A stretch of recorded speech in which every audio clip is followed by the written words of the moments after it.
Welcome back. This week we are discussing Chapter 13, Special Events. So let's discuss the different types of special events. First, corporate events. These are events hosted by companies including annual meetings, sales meetings, product launches, training meetings, or award ceremonies. Association events are events hosted by associations to bring together their members for a specific industry to share best practice, new information, or give awards to members.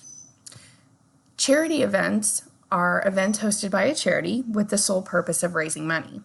These events are expected to be extravagant, but must stay on a tight budget in order to save as much money for the charity to advance their mission.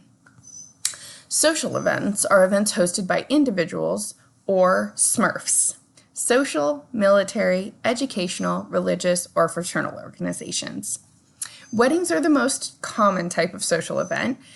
Becoming more extravagant and expensive, they're often taking place over several days. Fairs are generally focused on the agriculture industry. Fairs are mostly hosted by a city, county, or state, and they often include innovative, unhealthy food like fried Oreos, rides, and games, in addition to the agriculture-related exhibits and contests. Festivals are usually planned around a theme.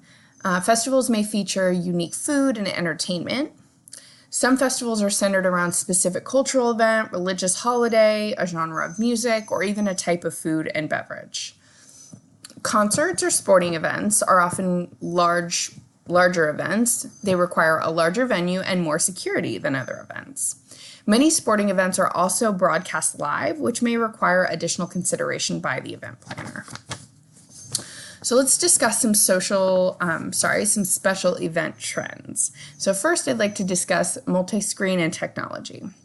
Event attendees have come to expect interactivity with their phone or personal device.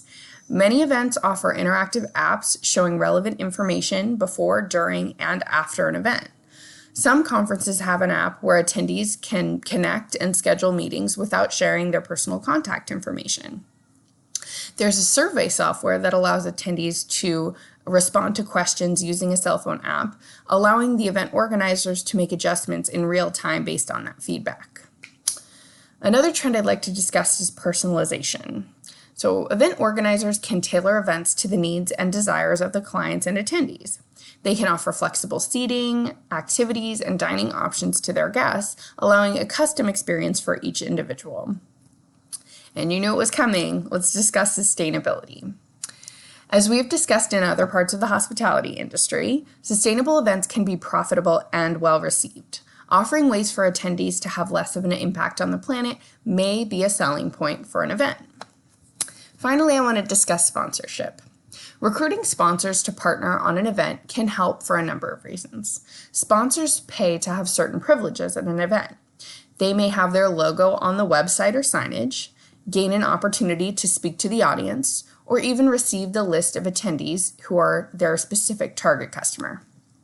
The money they provide will allow the event planner to offer an improved experience for the attendees.